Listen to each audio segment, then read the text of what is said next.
I want all of you to get up out of your chairs. I want you to get up right now and go to the window, open it, and stick your head out and yell, "I'm as mad as hell, and I'm not going to take this anymore!" What we've got here is failure to communicate. I'm the dude, so that's what you call me. Charlie, don't surf! Hooah! And we're back with another episode of Furious Cinema Podcast. I'm Pete Roberts, and I'm here with Sebastian, my friend Sebastian. And today we're going to be talking about the latest Martin Scorsese movie, which is Killers of the Flower Moon. I saw it at the theater. Did you see it? You saw it at the theater too, right? Yeah, I did. Yeah. Yeah, I mean, it's one of those movies where it's tough to, like, I'm such a huge fan of his, his crime movies, his gangster movies. And this one is just a different, like a departure from that. It's a lot darker, in a different way. It's because it's based on historical events, but it's not the type of thing where, you're like hooting and hollering through the movie. It's very it's very grim, and I also see it as it's white supremacy versus, Native American, peoples, it's that type of thing, that type of genocidal type, themes, like those types of things going on. Yeah, in a way, which is tough to it's tough to feel good. Like you don't walk out of the movie feeling good. You just don't. I mean, it's just not that type of experience. But and if we're honest about it, then even his early gangster movies, or those that are sort of form the high point of his career, let's say, from the fanboy perspective, even Goodfellas the Goodfellas and the Casinos and whatever, even those showed kind of a grim part of history, but still they were more, that was more pop culture, and it was more it wasn't as off-putting as this. I mean, still, of course, you watch the one or the other scene in Casino, and it's disgusting, and but also another thing, and whatever. But still, you like them because they're cool, and because they're played by, I don't know, by different characters. But but another thing about the differences is we're talking smaller groups of people versus a whole race of people. You know what I mean? It's like a whole, you know what I'm saying? Like the Native American, Osage Nation versus all these white settlers that are coming in and trying to steal their, basically steal their land, steal their money, and whatever. And versus just gangsters, robbing some people or something. It's just a different type of situation to me. I don't, it's similar but not exactly the same. You know what I mean? It's just a different type of. No, yeah, I know what you mean, because the bigger gangsters themes, and Goodfellas didn't commit genocide, obviously. Right. It's just not exactly. It's not you're dealing with different things, but. As far as the, I loved the opening with the Indians dancing in the oil. I love that whole scene with Robbie Robertson's music playing. That was really cool, with that guitar groove. I just love that. That was awesome.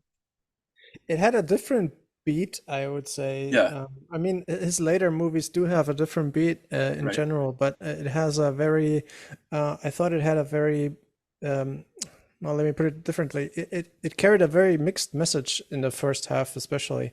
Right. That comes through in the rhythm of the movie and the tone, and then when it comes together, when it becomes more clear to us as the audience what's really going on, then it takes a dark turn. But in the beginning, you're not really sure. Is this more like it looks a little bit like that TV show Yellowstone, with the guy who owns a lot of land, and stuff happens, and family is very important, yada yada yada, and it has a Western vibe to it, and also it reminded me a little bit of Gangs in New York, a little bit of when Amsterdam in that movie arrives on the in the port of the New York, whatever it is, the I don't know if it wasn't Ellis Island, but wherever he lands, and he's kind of walking through, seeing what's going on and stuff, and that's sort of how this one starts. He kind of. It's actually the movie of his that I think is closest in no, I don't want to say in style, probably not in style, but in tone, and in his approach to history, I would say is very similar. Which one now? Gangs of New York. Oh yeah. It does sort of it's kind of touches, has little accents of that movie in there. Hmm. And then also, like, I guess you could sort of compare, like, well, actually, you could compare Bill the Butcher to King Hale, because they're both sort of like white supremacist guys. I mean, that's like where they're coming from. Like everybody is beneath them. Like, Bill the Butcher looked down on the Irish and like all those different people, and then King Hale like look kind of he says he's a friend of the Osage, but obviously he's not.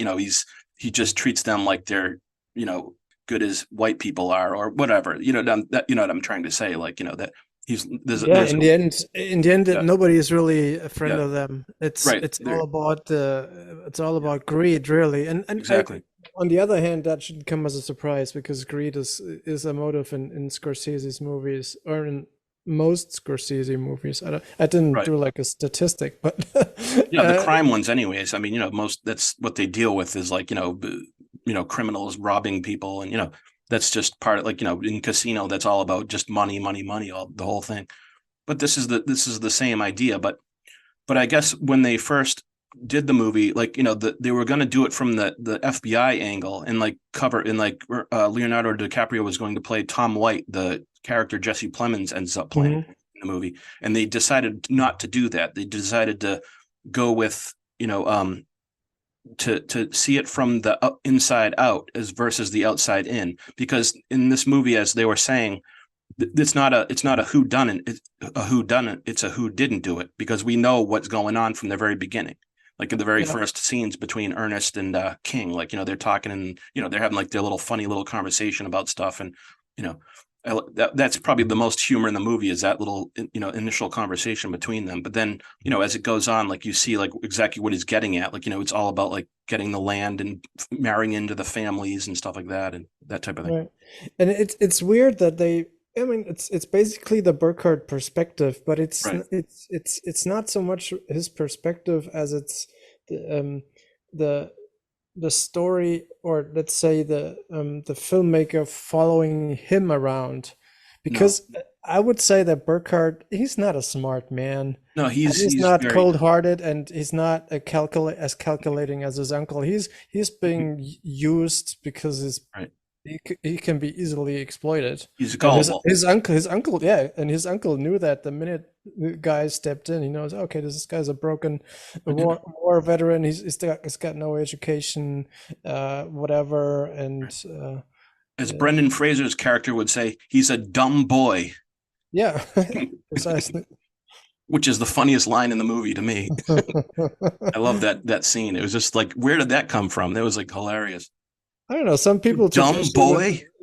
Some people took issue with his performance there, It but was so it was so loud. Like, I mean, I'm a fan of him because I kind of like he was like kind of popular when I was like a teenager. Like in all those movies I'd watch, like Airheads and like he was in like School Ties and like all those like '90s movies, like Gen X movies and stuff. So it was cool to see him in this film. Encino Man. Yeah, Encino Man and all that stuff. But I mean, like when he comes out, like he's like so loud and like he really stands out from like everyone else in the movie, which I liked. I mean, I thought it was good, but it just. I mean, I suppose some people didn't care for that type of performance, but me, I love like big bold performances, so I just thought that was like It fun. It wasn't. was sort of like a It was a bit inconvenient, I would say, yeah, and I think yeah, this inconvenient. this made me think a lot because the other recent Scorsese movie I thought was super inconvenient. In fact, it was so annoying that I'm happy that I survived it. I'm never going to watch it again, which is Silence. Oh yeah, It's Silence. not a bad movie, but it's just When you say what are you saying? Inconvenient? Like, what do you mean? Like exactly? Like, it's like it's painful. oh yeah, It's yeah. It's like something sort of, yeah, between pain and yeah, shame, and yeah. it's annoying, and it's either too It's loud or annoying. too silent, or Yeah. it's like you want nothing to do with it. It's very like off-putting, like or something. Yeah, Whatever. and I wonder, like, he must be aware of that effect. So I wonder if Yeah. if that's almost like a stylistic device. Or a Like, way you could say it is he doesn't make it easy for the viewer. Like you feel like you're kind of like always yeah, like working to like the movie or something. I don't know. because I feel it. if Yeah. we're talking about colors, so Mhm. you could easily have that same movie told from an Osage perspective and still have Right. DiCaprio on the poster. That's not the issue. I mean, that's Right. something that he's been criticized for. Like, why not Right. go the whole 9 yards? Yeah. But they could have picked someone who's more likable. Like there must have been Yeah. there are plenty of characters at the center of that story. Right. Or you could even tell it from the King Hail perspective or whatever. And It would be so, I don't know how they would do that and have it be like, it would be like having like we the don't villain know. I like mean, tell you the probably story or have something. to. But Yeah, yeah, probably but have it's to like read the the thing is, novel. it's like I was trying to like think about what like like what how the dynamic is between the characters, and it's like to me it's just basically victims and victimizers. So it's like you Yeah. can't, there's no like, you like, Leonardo is a great actor and stuff, and and Ernest he's kind of like a dim bulb and stuff, but it's like, but he's not like a hero of the story. And then King is a villain, but he's not like a total hateful person.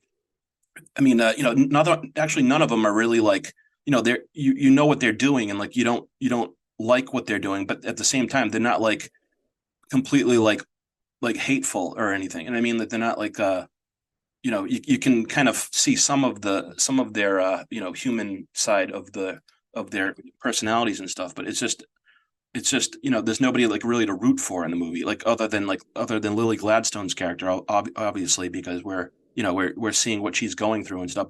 But I mean, she spends a lot of the movie sick and stuff too, which is like weird. So it's like, Mm. she doesn't get to like, really, she doesn't really have a lot of time to like, stand up and be like a hero. Like she is heroic in her own way, but because of what she went through. But it's like not like the normal thing where like, she fights back. She does a little bit, but it's not, what I'm trying to say? It's like tough to like Yeah, find like a here's a character that you're, question. yeah. Yeah. Here's a question for you. Do you Yeah. think that Scorsese is just more honest with us in the way he tells a story that has I do think historical that accuracy? because Because others have yeah, like you have like somebody who's like, if you open a history book, somebody who's like clearly not bad and not good, but the right. movie would either display that character as good or really bad because movies make things simple. And here he's like, well, uh, they're not all bad, they're not all good, but I think, yeah, I mean, I think what it is he's telling the truth as much as he can with this movie. He's not showing anybody to be all good or all, like, I just feel like he's trying to stay as close to the truth and being as honest as he can with like what he's showing, and not trying to like sugarcoat anything. So it's, I guess what it happens is when we're so used to seeing the other kind of movie, we watch this type of film, and it actually kind of hurts to watch it in a way, because we're not getting that, a little bit of sugarcoatedness to it. yeah.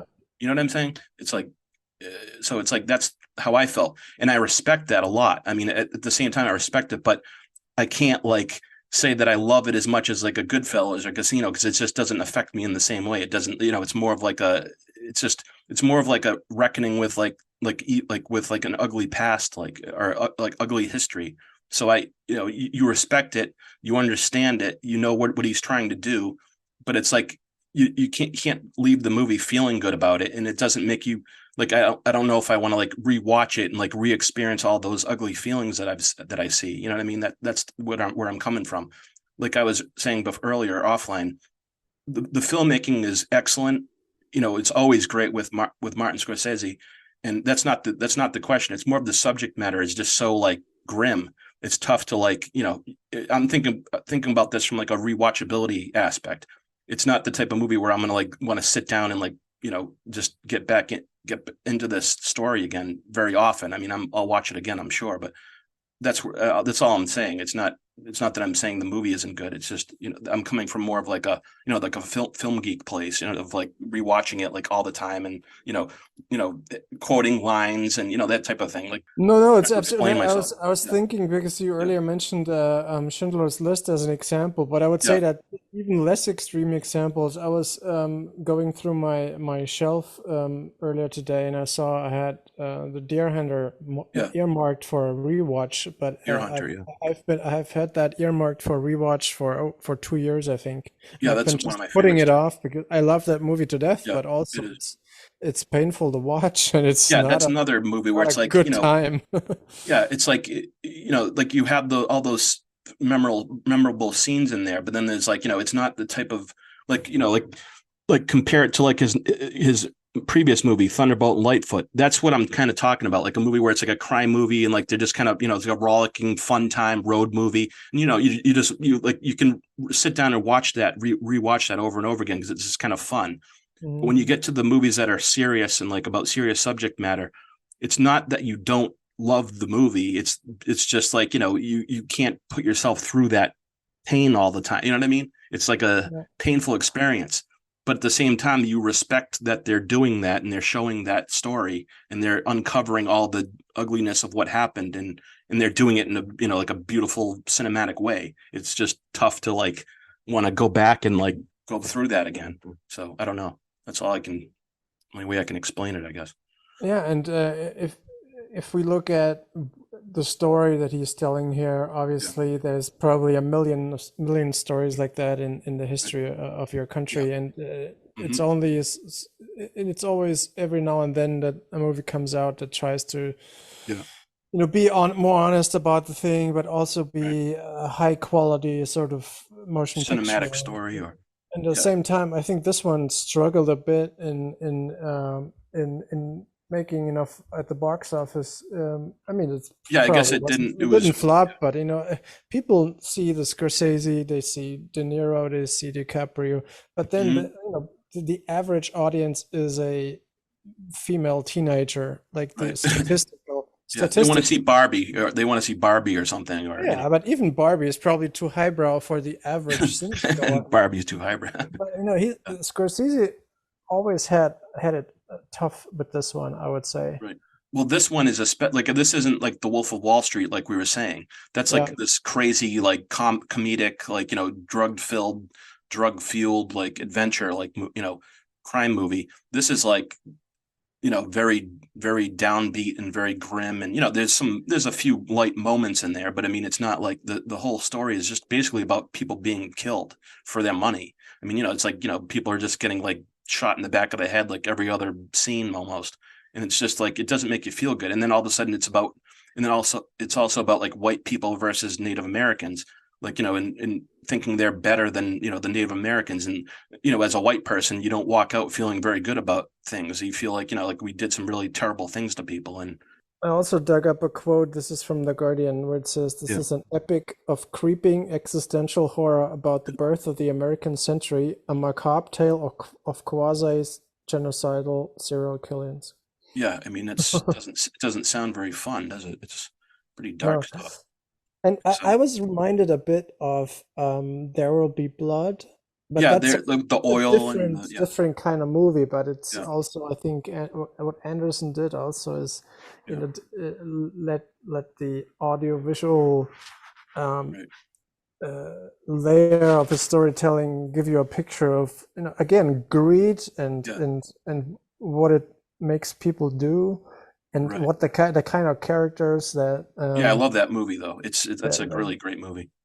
That's my favorite Paul Thomas Anderson film, actually, is There Will Be Blood. But there's always people also dealing with the oil and there's always people who say, well, this country was born in blood, and it's it's just it was built. It was like basically built out of like corruption and killing off like different people, and also by criminals, slavery, mostly. If you look at like the robber barons and the whatever, and who the don't want to get too much into the history part, but it's this is a perfect playground for Scorsese because his characters are always kind of scumbags, mostly criminals. Right, there are a bunch of I was thinking like the juxtaposition. What I loved about Killers of the Flower Moon the most was the beauty of the Osage people juxtaposed with like kind of like the scumbag white people, because that's what they were basically. I mean, they were like just a bunch of like criminals and bums, like they were saying, like one guy said in the movie,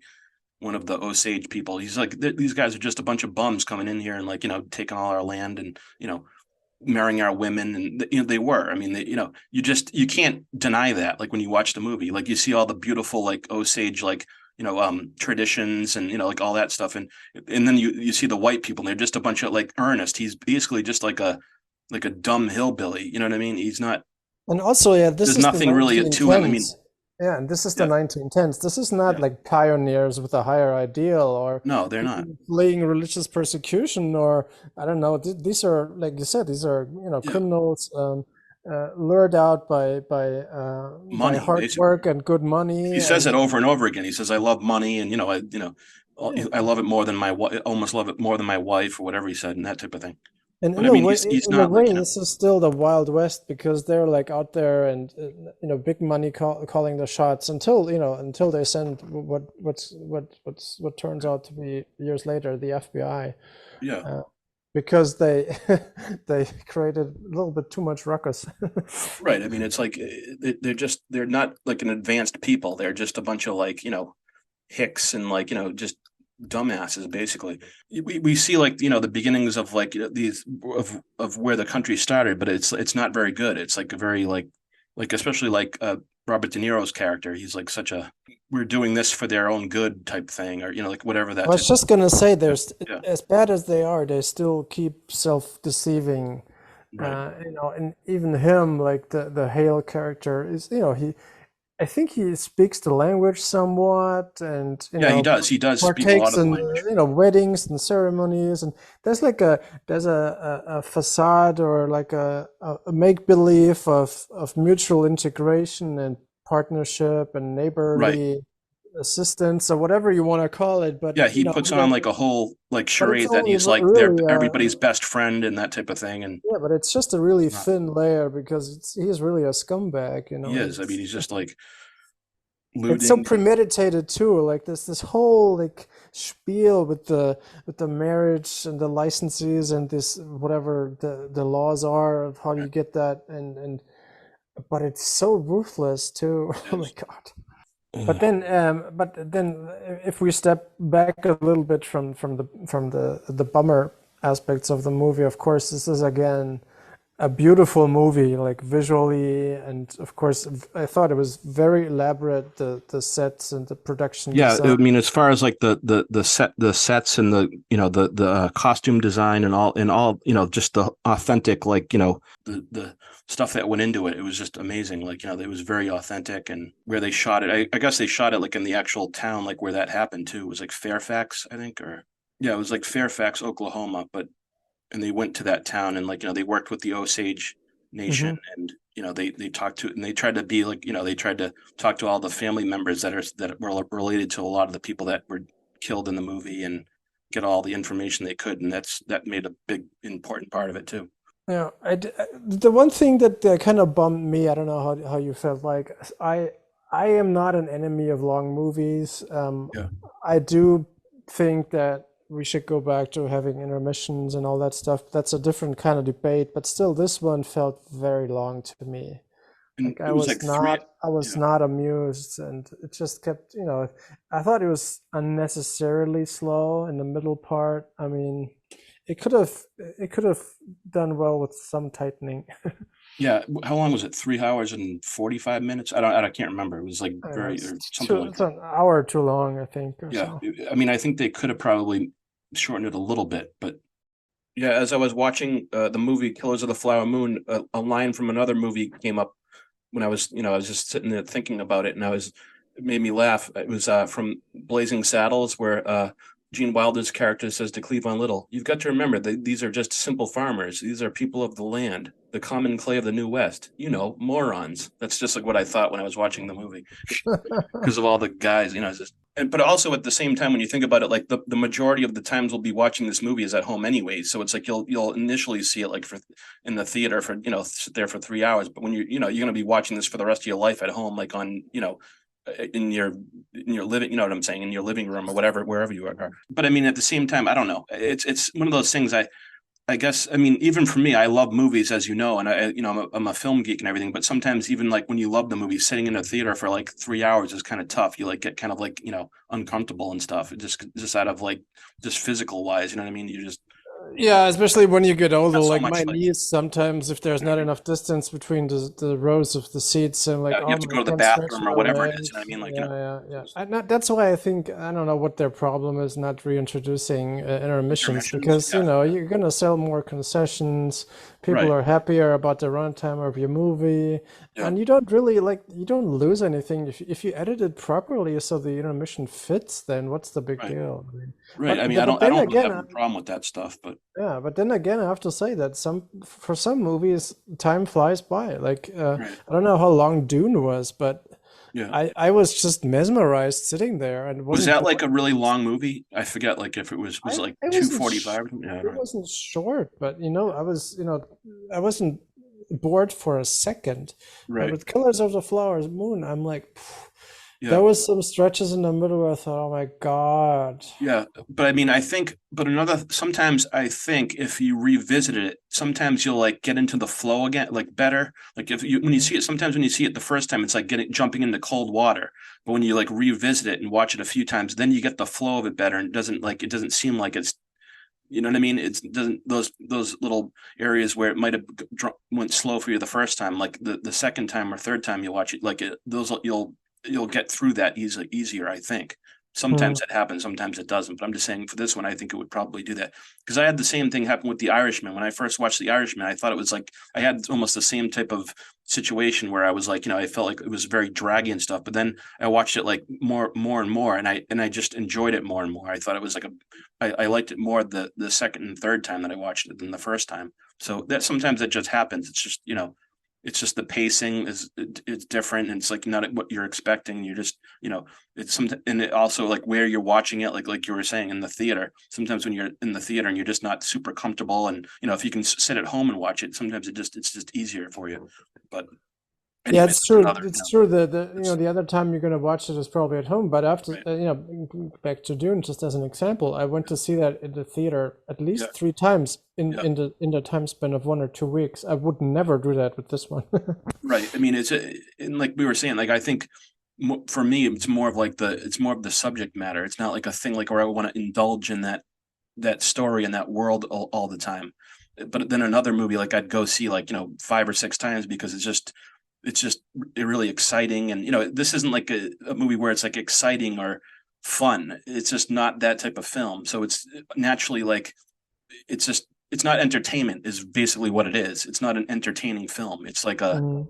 It's almost like a historical, lesson or, educational piece as opposed to like, entertainment, which is Where great. I mean, but still at the same time, it's just a different type of film. It's mhm. just different. Where would you rate it in if you had to do a top 15 or so or top 10 of That, Scorsese yeah, movies? that's tough because, my all-time favorite Martin Scorsese movies will always be like Goodfellas, Casino, Taxi Driver, so I can't. It's tough to like rate. It's tough to put this what we're on the scale. I don't really know yet, but I mean, my initial reaction it would be like towards like the bottom of my favorite movies because it's just not like I was saying. I gave the reasons why I feel that way, but then like there's a movie like Shutter Island where I feel like that's a dark movie, but it's like a psychological thriller. So there's like stuff going on in it where you're sort of entertained too as far as like the dark stuff goes. But this one was just it's just it was like so grim like as far as like the subject matter and just the historical aspect of it where it's real and like what really happened and it just didn't turn out really well for anybody and so it's like I guess I go more for the entertaining films than the darker ones like that like this one that's just what I like as a film person Yeah. but it doesn't like mean that I don't respect the movie and I don't appreciate it that's not what I'm saying it's like what I was saying before as far as like the entertainment value goes and that aspect goes. How Other about than you? Where would you rate it? I mean, if you could uh, had to do it, I mean, well, it's not as bad as The Age of Innocence, that's for yeah, sure. It's probably his worst, I would yeah, say. yeah. The more I think of it, the more I think it's his worst movie. Yeah. Um, Really? yeah, Oh, yeah, I wouldn't rate it too high either. I mean, I think it's a very good movie, but we're talking Martin Scorsese here, so right. Yeah, we're like on a different scale, a rating scale here. right. Um, And also, like as film people, we love movies. So it's like even if you love all the director's movies, you're gonna have one that goes to the bottom of the. You know what I mean? Like you just have your favorites of what their work is. It's not like you're like trying to put anything down. It's just you have that thing that you prefer certain kinds of movies or whatever, and that's just where they fall. It's not like you're trying to like diss anybody. You know what I'm saying? That's not where we're coming from. It's just Yeah, your own plus it's personal not preference. Like plus it's not really a judgment of the quality because I think we no, it's both not agree that it's an excellent movie, but it's that. just not as enjoyable. Right. It just obviously isn't as enjoyable. It just isn't. It's just not that type of film. It's sort of like a downer, really. I mean, to be completely honest, it's to me. But I could, I don't want to ride this argument too much, but I think even a downer movie or a Yeah. downer subject could be Yeah. Entertaining. packaged better. No, it's just Yeah. you could I don't- you could benefit from better pacing, different perspectives, I guess. whatever. It doesn't have to be a 3 hour pain to Right. watch. Yeah, I guess not. But I mean, I think I think you should like rewatch it a few times too, and then like try to like just get into it and like just, I don't know, just see it in a different environment or something, and like what I mean is at home versus in the theater. I think you'd probably like it, respond to it more, but I mean, it's not going to change the overall feeling you have of it. Like as far as the subject matter goes, that's not going to change, but.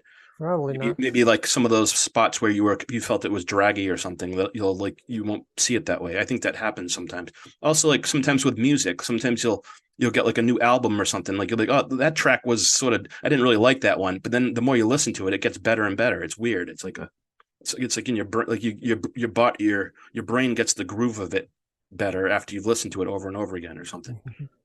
There's also one thing that I was afraid of going in that didn't really play out. I thought I would go in and be like have like DiCaprio fatigue or something, but I think he was actually pretty solid.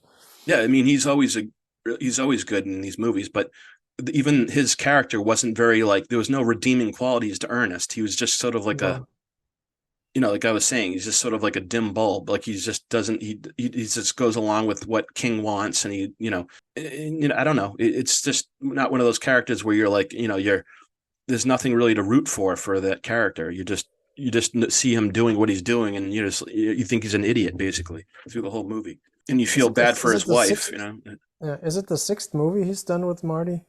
They did. They did Gangs in New York. They did Wolf of Wall Street. They did The Aviator. They did Departed. Shutter They Island. did what else did they do? Shutter Island. Yeah, Shutter Island, and I think that's it. I think this is what is it, the 6th or something? I don't know. Wow. But I mean, yeah. But I mean, all their work together has been amazing. I mean, I've loved all those films. I love all those movies. But this one is like I think it's just more of the I'm just talking about the subject matter. I'm not talking about the performances. Everybody in the movie is excellent. All the Lily Gladstone is excellent. Robert De Niro is, and I loved all the supporting cast. They were very good. Like all the hillbilly, the hick people and stuff. And all the the Native American Osage people were, and I really liked that. What was his name? Blackie. That guy, that character Blackie. I thought he was kind of funny. That guy, that takes his car, steals his car. I just liked his the character, and then like we were saying, Brendan Fraser's character who comes in like like a friggin' whatever he did. Like he kind of yells like the first line in the movie. It just yells, and like the whole place is like, what the hell? That was like a funny scene, and then, but I mean, I have no problem with like the performances or any of that stuff or the music or like basically anything. It's just the subject matter is grim, and that's the way it is, and you have to accept it, I guess. And yeah, and maybe he got lost a little bit in the material. I mean, turning an elaborate novel into a movie is always difficult, and then you're sitting in the editing room and you're like, okay, what can we let go? What do we? Yeah, certain scenes could have been left out or put in. Maybe or, I don't know. Maybe as he's getting older, he's getting worse at chiseling away the unnecessary parts. I mean, I have to say, I didn't like The Irishman. I absolutely didn't like Silence. Yeah, I like The Irishman a lot, but I mean, it's just a different type of movie. I mean, like if we're comparing it to like Goodfellas and Casino, I don't like it as much as those. But I mean, I thought it was a good it's almost like a deconstruction of the gangster movie, because it's like it's not like we were saying, like it's almost like this one where it's not like really super entertaining. I mean, there has some good scenes in it, but it's not like it's almost like a dour. I don't know how to explain it. It's just very like Mm. downbeat and kind of like a end of the road type crime movie. Not like it's not like the glory days. It's like showing like it really was about the mundane aspects of the crime lifestyle to me. You know what I mean? It wasn't like Goodfellas where it's like a rock and roll adventure fun movie. Even as much as those characters are despicable, but you do get into it and you're like kind of having fun watching Henry run around. And it's just that's just part of the why people like it. But the Irishman was just different. It was just coming from a different perspective of the gangster movie, at the end of the road with when everybody's getting older and people are dying and they're looking back and they're trying to make sense of their life in that world of crime and stuff.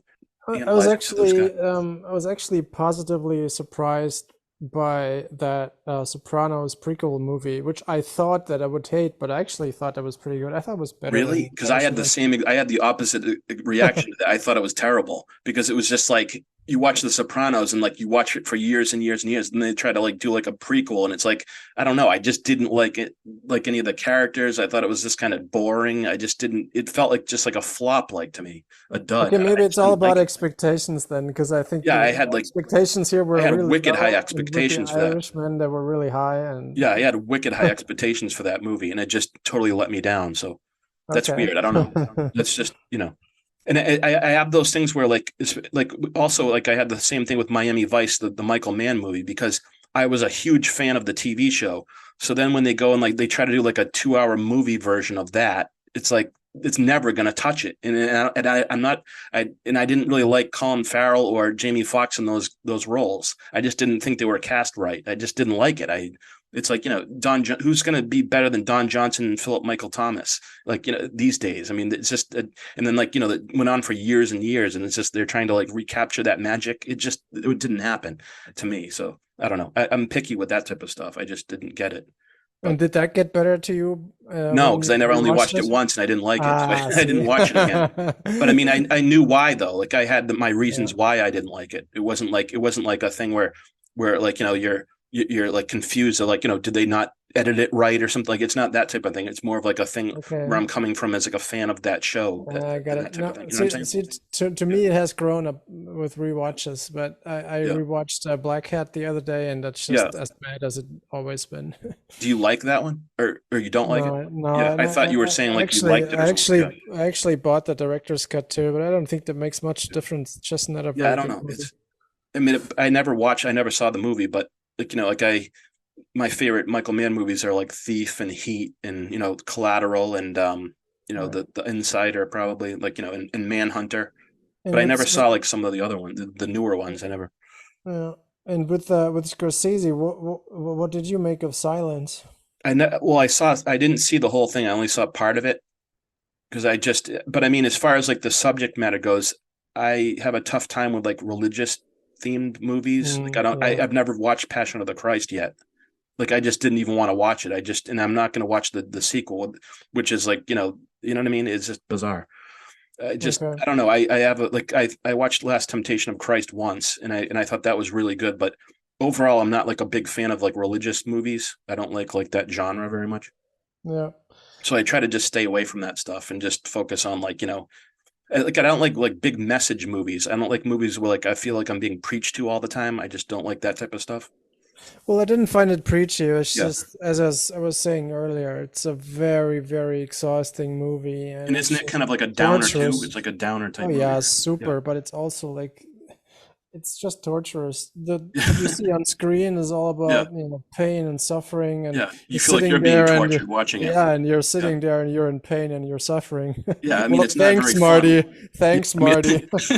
thanks, thank you, Marty, for the torture. I mean, we all know he's cinema. very I know. Catholic, but he doesn't really, as you're saying, he's not really so much on the nose in his movies. Yeah. But this It's one, just to he's processing some Yeah. neo-realist, Japanese cinema, something, Yeah. whatever, and he probably got he got a little lost in the material too. And it's he's he's inspired by what he's inspired by, and sometimes that just doesn't connect with everyone. I mean, for me, like, I love all of his classic movies, but then he'll make other things where I just don't connect with that. And it's not like it's nothing about disrespect or anything like that. It's just you're not interested in certain things. And, maybe at a different age I will be. Maybe when I'm like, 60 or 70, I'll watch Silence and I'm like, wow, that's like, I really identify with this. But right now I just don't really identify with certain stories, I guess, or something. And and if you're gonna watch a movie about missionaries, go watch The Mission, which is a better movie. Yeah, I've seen The Mission, and I like that one, but it's even that one I'm not like, over the moon for. I don't know. I just don't like certain types of movies, I guess. I don't know. Right. You know what I mean? And there's other ones that you could just connect with completely. And then there's, but I think then, like we were saying, like what Guy was saying, like as you get older, sometimes you'll watch movies when you're younger and you just don't connect with them at all. Then maybe 20 years down the road, you will find something that you connect with in that movie. And that can happen sometimes too. So you just have to try to keep an open mind, I guess, with stuff. I'm wondering if we had talked about this before, but I think we have. As I mentioned, I don't like Casino as much as I did as a teenager. But then that's exactly what you're saying is at that time you watch it the first time, you're in a different place and you resonate differently with the material. Right. And maybe some things grow on you as you grow older, and maybe we watch it. Maybe some things lose their edge because you've seen more. You've lived more, and you've seen things, and it's like a been there, done that type of feeling. Like you kind of like lose that type of feeling, like because you're above like that type of whatever it is, like whatever you're.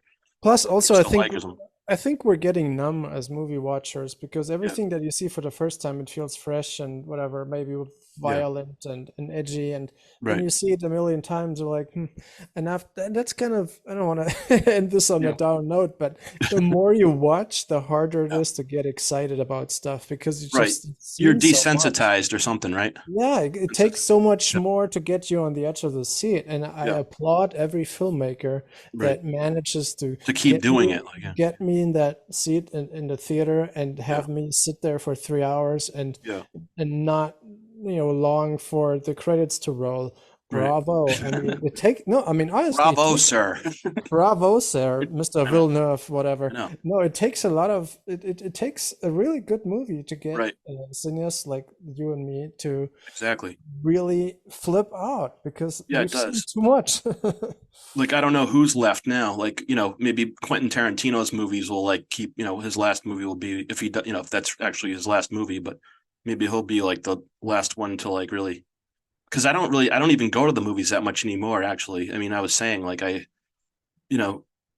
it's just the place I used to go to, the theater closed, so like I can't even go there anymore. So I have to go to another theater, and like I have to say, a lot of the movies I'm just not interested in. I really don't care about a lot of this crap that's coming out. I don't know if it's just because I'm getting older or what, but I mean, I'm not into like a lot of the stuff. Yeah, I didn't even want to see Napoleon, that movie Napoleon, the new Ridley Scott movie. Same, actually. I'm not. I just didn't even care. Like I'm not interested in Napoleon. Yeah, just what I mean. I'm not interested so much in Joaquin Phoenix. Yeah, I mean, I think he's a good actor, but I mean, it's just certain things I'm just not. I don't know. Yeah, I get sick of these like friggin' like biopics, like stuff. Like they're always like biopics all the time. I mean, it can be good too. Like maybe Maestro will be good. I haven't seen that yet. I'd like to see that just to. Comes out next week. It's really good, but yeah, Bradley Cooper movie. But overall, I mean, I'm not the biggest fan of that genre. I don't really think they're that great usually. Yeah, I wish I'd go more. Because I live in a big city, I can watch almost everything that comes out anywhere. Yeah. But then I'm too fucking lazy.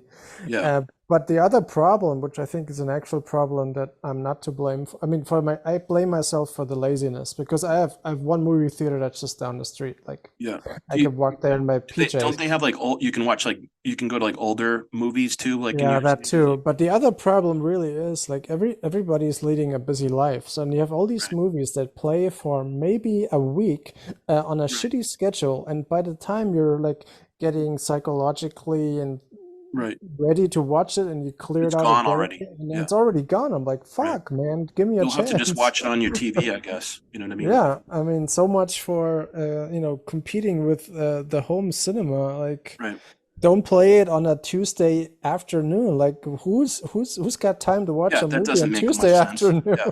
Like Easy Rider at like, 2 in the afternoon or something, like on like a Tuesday. It's like, how the hell am I gonna go see that for? Yeah, and that's one part of the, and the other problem, and this has made the news with the Killers of the Flower Moon, is the super long movies. Yeah. I don't know, like give me an intermission. Like Yeah. let me go to the bathroom without missing Right. something. Let's Yeah, stock up it's on popcorn. yeah. Everybody stretch their knees and get back into the seats, and Right. nobody's gonna complain about your runtime. You Right. know, I mean, Thelma Schoonmaker. it's just, they have to like take some things into consideration. Like when it comes to the long movies, they probably should do intermissions just to like, just to make it a little easier for people. And, then you don't walk out feeling like, like, oh God, that was like a, a friggin', pain to try to sit through for like 3 hours, even though like, you were interested to go see it. But it's like, as far as the pain of like just sitting in a seat for 3 hours, that's really the main part of it. And having to And go to the bathroom. And I think the road shows back in the day with the yeah, overtures and that was like, that was just something. And I like how Tarantino played with this when he had the yeah, intermission in Hateful Eight, and he came back with a yeah, voiceover and said, right. "Meanwhile, Yeah, somebody right. poisoned the Yeah, coffee." the roadshow version of the. I mean, Yeah. like I feel like a lot of that stuff. Sorry, but I mean, I just feel like a lot of that stuff is just like a gimmick. You know what I mean? It's just like 3D or something. Like, oh yeah, we're gonna have like a. I don't know. I just don't. I just want to go see a good movie. I don't. It doesn't have to be like fucking 100 millimeter size screen or anything like that. I just want. You know what I'm saying? Sometimes it's just you don't need all that. I just want to go see like a good movie. It doesn't have to have all the little gimmicks and stuff. And Yeah, in the end, it just has to, as you're saying, it has to be good, and yeah. you can't make something better by Yeah, throwing that's what more I'm trying to gimmicks say. at it. Yeah, Yeah, yeah. this now it's in 3D, so it's going to be this crap movie is going to be better in 3D. Like, no, it's going to be worse. I'm going to be able to see more crap, but it's going to be 3D now. It's just it's just stupid. So, I mean, I feel like movies are getting worse myself. Sadly, like the friggin' country is getting worse, but or something. I don't know. And that's another thing that when all the stuff going on like right now in the country, and then you go to see like a movie and it's like so like it's such a downbeat movie, it doesn't make you feel very good. I'm like, now is the time where we need like escapism type movies. You know what I'm saying? It's just it's just Yeah, yeah, you don't yeah. want to go be like I depressed with know. like Yeah, yeah, and I think that's a really good point yeah, because for the most part, I think we look back at the cinema history and we see the industry as being like counter-cyclical. So when there's bad times, there's great movies, right. but not always, I guess. Right now, I don't know if I agree with that one. Bad times don't Well, always make good movies. I don't think yeah, because I was actually bad times make bad because we movies. we tend to forget the historical context of a lot of the movies we liked. Yeah. I was telling you earlier that I watched this Star Wars ripoff, Battle Beyond Oh the yeah. Right. Stars or whatever, and Yep. that came out in 1980. Now I Yeah. thought, okay, the 80s, what happened in the Yeah. 80s? You know what? Everybody was still scared of nuclear war and Right. dominance. That was like that probably was like really at the end of the 70s, that movie, right? It was sort of like closer to the end of the 70s. So it was Came like out just in the beginning of the Yeah, it came out in 1980. Like right. everybody was like scared of Yeah. intercontinental Yeah. ballistic missiles and Right. stuff. And Yeah, right. They were Star trying to Wars cash in on was, Star Wars though too. Like that was yeah, another aspect of but we forget that Star Wars yeah. did not come out in a happy time. No, it didn't. Like it was almost like we were reading that book, Cinema Speculation, like and we were reading about how like throughout the 70s, all those movies were like, which I'm a huge fan, as you know, of 70s movies. We've said that 1,000 times, but all those movies were like very dark and very downbeat, like we were just talking about, like downbeat stuff. And like then all of a sudden, like Rocky came out, and that was like a huge like it brought people back to like feeling good again at a movie. You know what I mean? It was like they were so used to seeing like all these people where like all the heroes getting killed at the end of the movie. Now all of a sudden, like the real hero is back and he triumphs at the end of the movie. And I think that was the same thing with Star Wars too. But it was like it was like it gave people a break from all those like dark 70s movies, like the new Hollywood films. It was like a And it's also something that we forget when we watch westerns, like yeah, westerns from the 30s through the 70s. yeah, They always worked because they they were a genre that always allowed the filmmaker to put a lot of distance between what happens outside and the viewer, whether it's World War II or Vietnam or whatever. You could always go back to a story that takes place in the 1800s, and it's good guy versus bad guy, you know. And I also liked what Quentin Tarantino said about Westerns, which was really good, is that each decade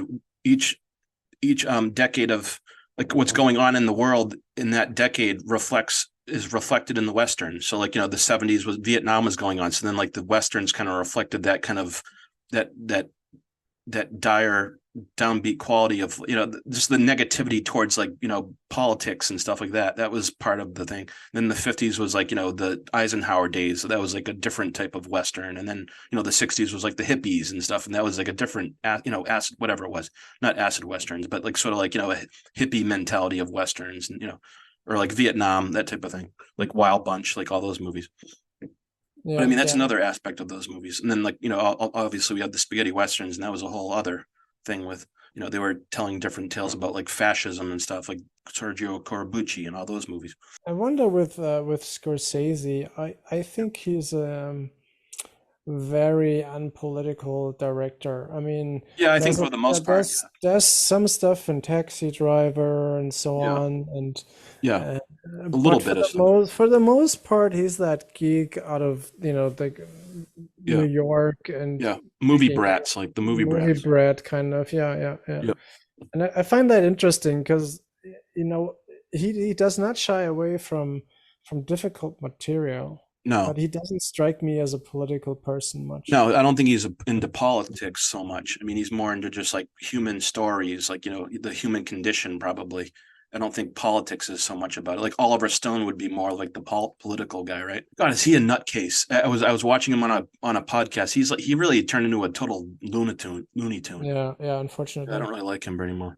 I mean, he was always kind of a, you know, out there, like controversial, but I mean, you know, some of the stuff he comes up with is just like BS. It's just stupid, like, you know. Yeah, now he's all like conspiracy theory type stuff. Like, you know what I mean? Like, come on, man. He really fell off the deep end there. Yeah, it's just stupid. But yeah, I don't think Martin Scorsese is political very much. Like, I don't think most of those filmmakers really, you know, Steven Spielberg, I don't know, you know, what has he made that's political? Like, I don't know. Most of them are like genre filmmakers. Like, you know, I guess Brian De Palma has a little bit of political stuff in his movies. Like, you know, he did like some, like, you know, Blowout, like, you know, that has some politics in there. And like, you know, I guess he was really obsessed with like the Kennedy assassination. That like influenced a lot of his like movies. And yeah, but not from a political perspective, right? Like if you watch Blowout and stuff, he's more fascinated with, you know, technology and stuff. Yeah. It's not so much about who's the senator, and he doesn't really care much. But maybe it's something, as you whoever was in the car when the tire blows out. I don't know, there was it's like a senator, like cover up. It's supposed to be like his version of the Kennedy of Chappaquiddick, like, you know, the 10 Kennedy, like when he went into the exactly. Yeah, and maybe, as you said, these are like the movie brats. Like, I don't know, I have not read biographies about them aside from Scorsese, but maybe they're just, I don't want to say they grew up too privileged or too shielded, but none of them strike me as filmmakers who had to, you know, process much of their historical context in their work. No, you know? I don't think so. I think they're not part of the thing. I think all those guys grew up in I mean, all those guys like were growing up like during the Vietnam period, so I think it did influence them.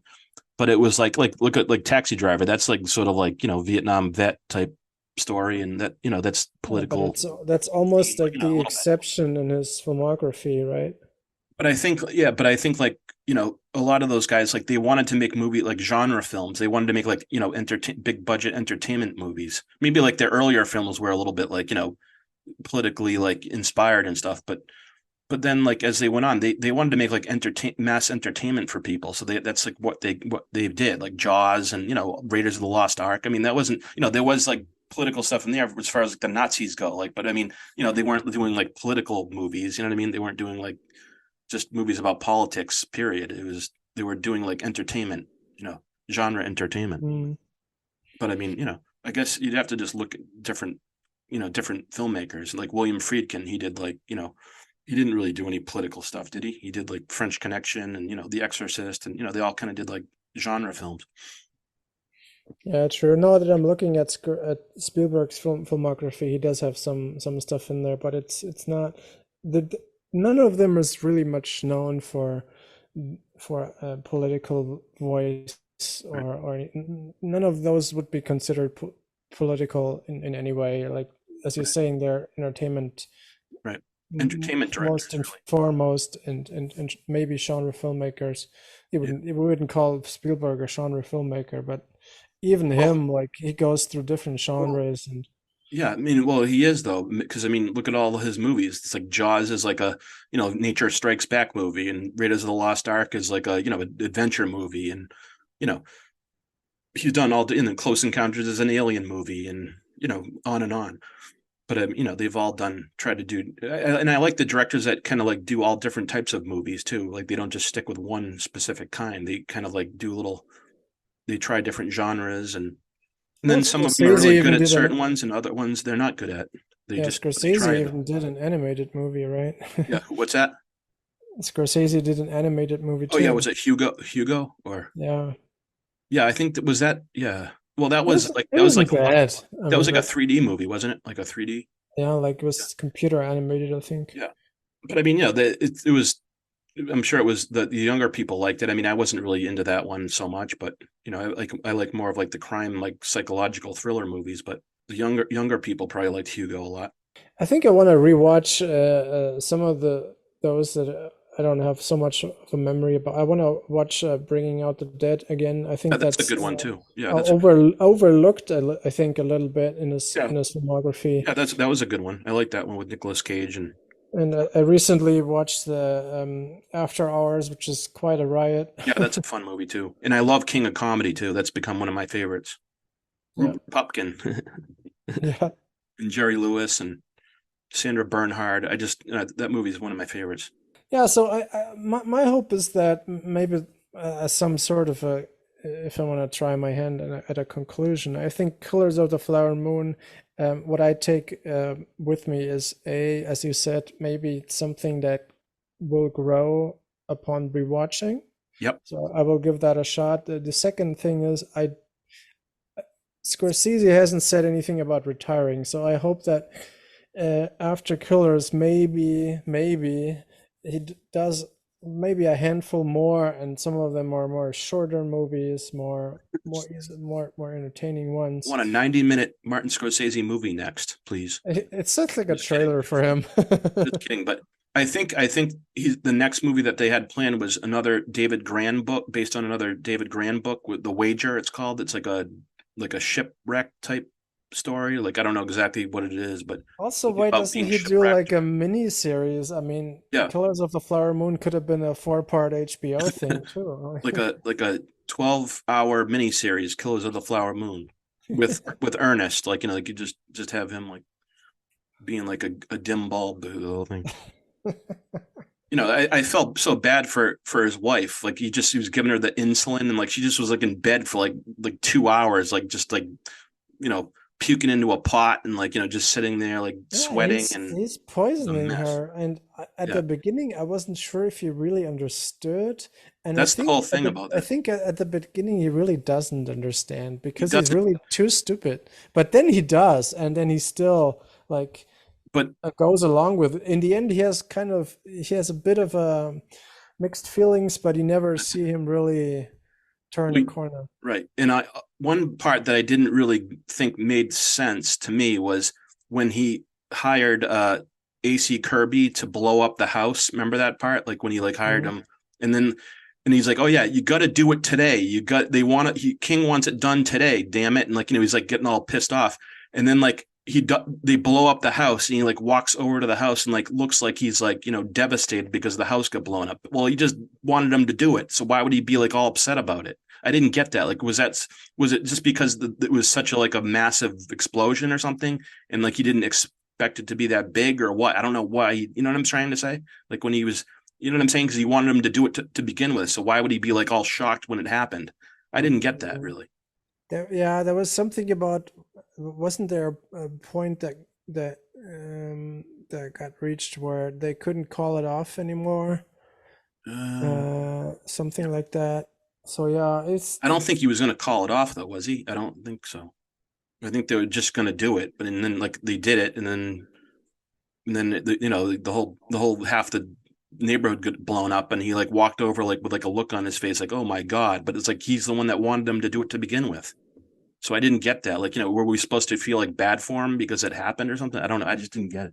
uh, I must have missed that one, but the whole movie, and then like as far as him giving his wife the shots and stuff, does he know that he's poisoning her? Does he not know? It's like you don't, you never really completely sure. Like, because then at one point he takes some of the stuff himself. Remember that little he takes like puts a little bit in his drink and takes some and like passes out, and it's just you don't know what's going on. Does he know yeah, or not as know? you Or, said, it's almost like he's so stupid. He is yeah, really like only he was a dumbass. that a kid does that. A Yeah, kid tries something that doesn't know what it is, but still yeah. It's tries it. just I don't know. What?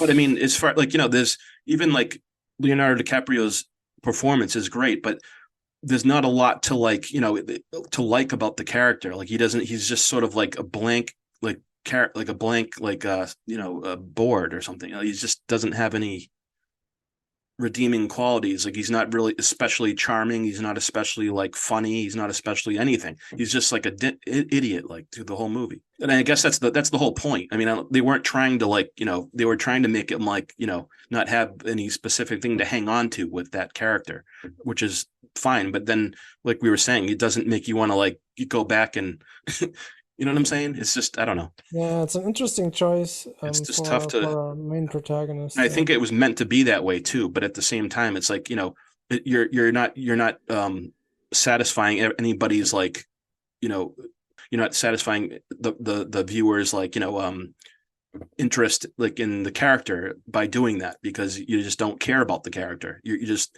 don't think he's any good. He's like no good, so you don't want to like spend any time with the character. Basically, like why would I want to go back and watch that again? You know what I'm saying? Mm. It's not like a Henry Hill type character where he's like, he is doing bad things, but at the same time, he's like, he's actually pretty kind of like a fun person to like watch. Like, I don't know. I guess that's the whole point of the character. He's trying not to do that. He's trying to like, make, he's trying to make it like kind of like unattractive to watch someone like that. And maybe that's why Scorsese comes out in the end and feels like he has to, Yeah. I don't want to say explain it, but be like, well, that's how it works. That's the way it was. And then like I Big did like Crumbles. the ending, like how they kind of just turn it into like a radio show. Like, like we watched the real deal of what happened, but then they just kind of like sugarcoated it. And that's exactly what he didn't want to do with the movie. I'll follow your note about maybe giving it another shot. Right. But Yeah, I mean, do- you should. I mean, it's do it's feel a that- Martin Scorsese movie, so obviously you should, But like you were saying, like certain movies, you're not a big fan of Age of Innocence, and I've only seen that once, so it's like that's another one where the whole subject matter wasn't really my bag. I just wasn't that into that one, but I do hope that his I don't next know. one isn't going to be like this one. So maybe he's, I would also feel bad about him, losing touch with his audience in Right. his Yeah. late in his career. I think that's sort of what Tarantino's afraid of. That Yeah.